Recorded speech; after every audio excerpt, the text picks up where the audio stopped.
It's time for the Longines Chronoscope, a television journal of the important issues of the hour, brought to you every Monday, Wednesday, and Friday.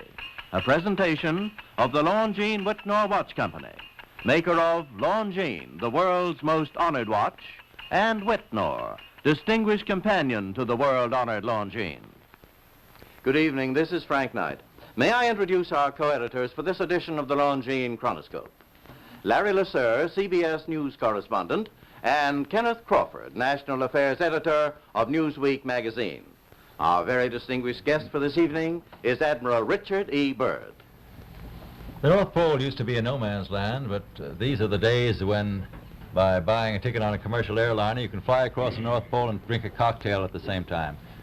You know, only 60 or more years ago, about 35 years ago, our guest tonight found out whether there was any land north of the North American continent. He made that first discovery flight, and I must say that Admiral Byrd, our guest tonight, is not only our greatest living explorer, but he's been an inspiration to countless Americans. Admiral Byrd, you've been to both the North Pole and the South Pole. Is there any unexplored land left on this earth that might appeal to adventurous young Americans? Yes, there is. And not up around the North Pole, because it's getting crowded up there now, because they find out it's really usable, not only to live in, but militarily. But strangely enough, there's left in the world today an area as big as the United States that's never been seen by a human being. And that's beyond the pole on the other side of the South Pole from Middle America. And I think it's quite astonishing that there should be an area as big as that unexplored. This is a tremendous So challenge. there's a lot of adventure left down at the bottom of the world. Well, Admiral, do you hope to see that? I do. Well, Admiral, Yeah. would you say that since you've been to both the extremities of Earth, are these expeditions to such far-off places, are they getting easier because of modern techniques, or is danger still close at hand? Well, it's a little risky, but nothing like it used to be with the old slow planes and the small cruising radius where we had to put down bases. We replaced the dog teams, and of course that was a big improvement. But now the planes go much faster and they are safer, and they have a much bigger cruising radius. You haven't got the danger of a terribly heavy load. Admiral, an expedition to which I believe you're the advisor is now en route. What is that expedition doing? Well, that's the icebreaker Atka, and it's a reconnaissance expedition. It's going down to the South Pole area to make certain observations and to look for some bases. They will be back in April, and they will report back, and upon the information we get from that undertaking, we will base the bigger expedition that's to follow. Is that very definitely planned, or is that... That is being planned right now. So I'm willing to say to you that there will be a number of expeditions that will follow, I think, year after year, at the bottom of the world, because the government has really become interested. Well, Admiral Byrd, I can understand, I think everybody can, the interest in the North Pole because it's so near our greatest challenger, Soviet Russia, but why this interest in the bottom of the world? Nobody living down there, is there? No, it's pretty cold. There's only one permanent resident, that's the emperor penguin. The little ones live further north. I tell you one reason they're interested. It's by far the most valuable, important place left in the world for science. That's why the scientific groups all over the nation are really interested.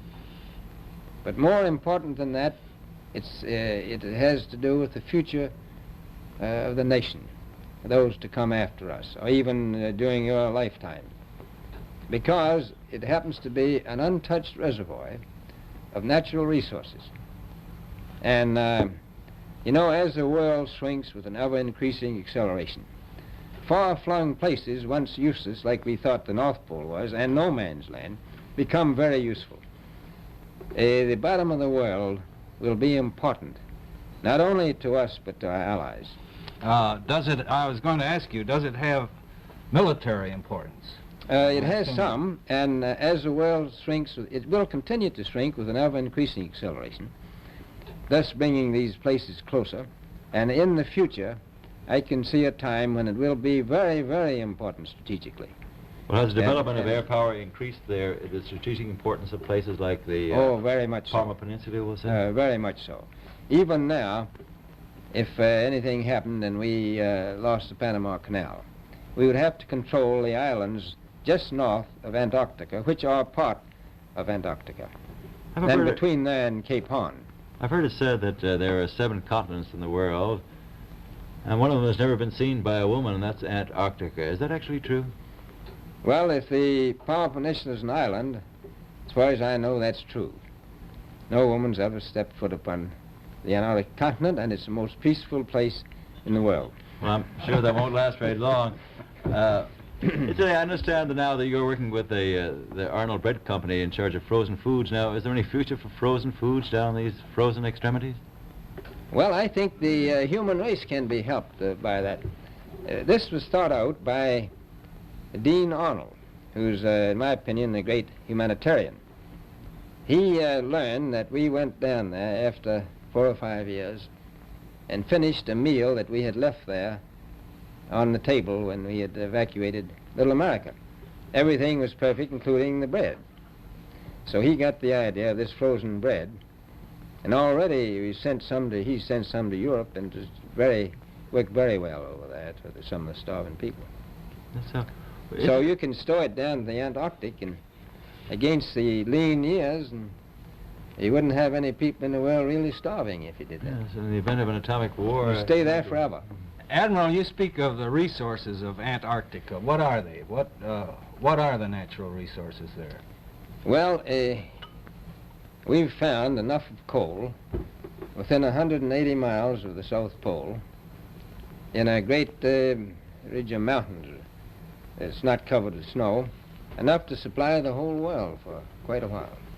Well, that's the coal. Now, there's evidence of many other minerals. We are pretty sure there's oil. Now, that coal shows the bottom of the world. Now, by far the coldest spot in the world. Where that coal is gets 100 below zero in the winter. Well, it was once tropical. So we think there's oil there, and there's evidence, probably uranium there. Is it any secret? Is there uranium there? That would be the only thing that would be practical to actually go after, I suppose. Everything else would be economically unfeasible, wouldn't it? Well, as we recklessly expend our resources, the time will come when we'll have to go after that stuff down there. Well, you know, I avoided what you said about uranium. I'm not sure about that. I don't want to have the world fighting over the Antarctic. And Robert, is there a competition among other nations to try to get information about Antarctica and possibly to secure some of these resources? Well, yes. There are now 7 nations very much interested. Russia is interested tremendously. That I'm sure of. Australia has an expedition down there. The Argentine, the Chile, New Zealand, Britain, and so on. Now, you can understand those people down there being interested because they live down there, the New Zealanders, the Argentinians, the Chileans, and the Australians. And so we don't do much about claiming anything. Admiral, you make this sound a little crowded. Are there that many expeditions now there or en route there? Well, you know, as I said, it's the most peaceful place in the world, but I don't think it will be for long because of this intense interest on the part of other nations and this nation. Well, Admiral Byrd, are private expeditions a thing of the past? Is expedition and exploration, making expedition and exploration now purely a government function because of the tremendous cost and organization? No, I don't think so. I think down south it may be more or less a thing of the past, but not other expeditions that go. There's a lot of them go north now. This latest expedition now on the way is a government expedition, I take it. Yes, that's the government. Byrd, may I ask you, is there a great difference between the top of the world and the bottom of the world? There is. Now, the North Pole is the center of an ocean 10,000 feet deep.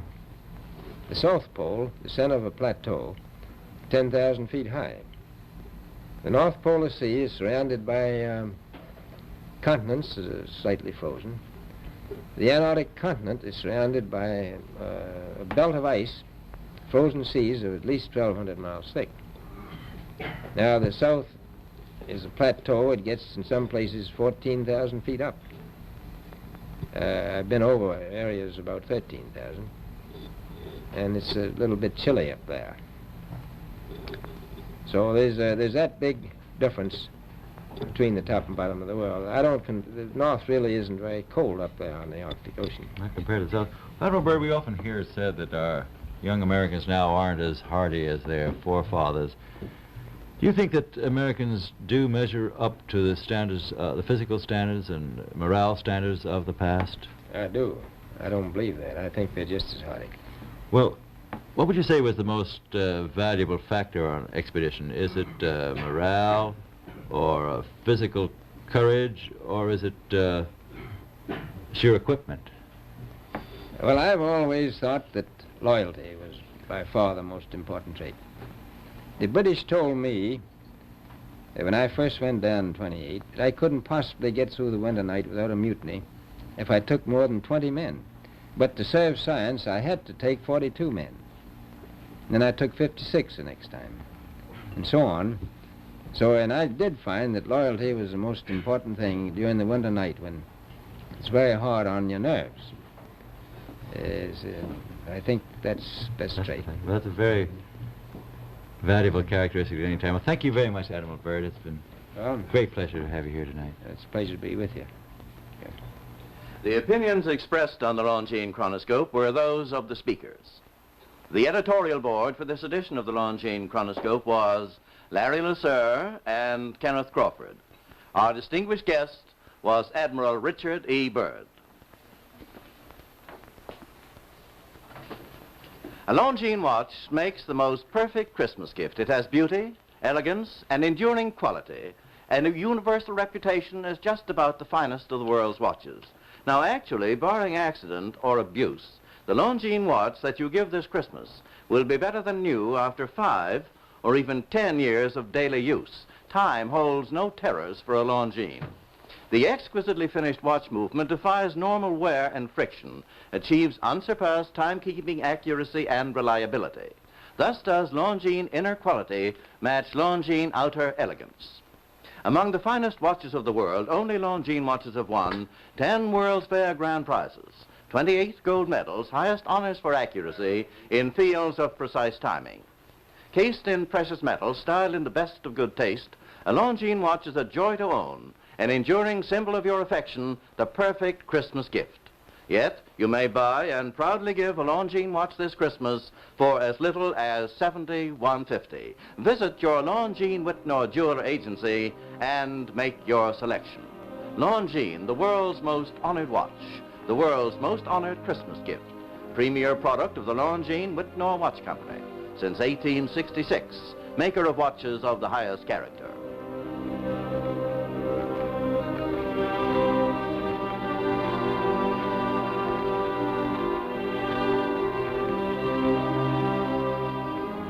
We invite you to join us every Monday, Wednesday, and Friday evening at this same time for the Longines Chronoscope, a television journal of the important issues of the hour, broadcast on behalf of Longines, the world's most honored watch, and Whitnor, distinguished companion to the world-honored Longines. This is Frank Knight, reminding you that Longines and Whitnor watches are sold and serviced from coast to coast by more than 4,000 leading jewelers who proudly display this emblem. Agency for Longines Whitnor watches.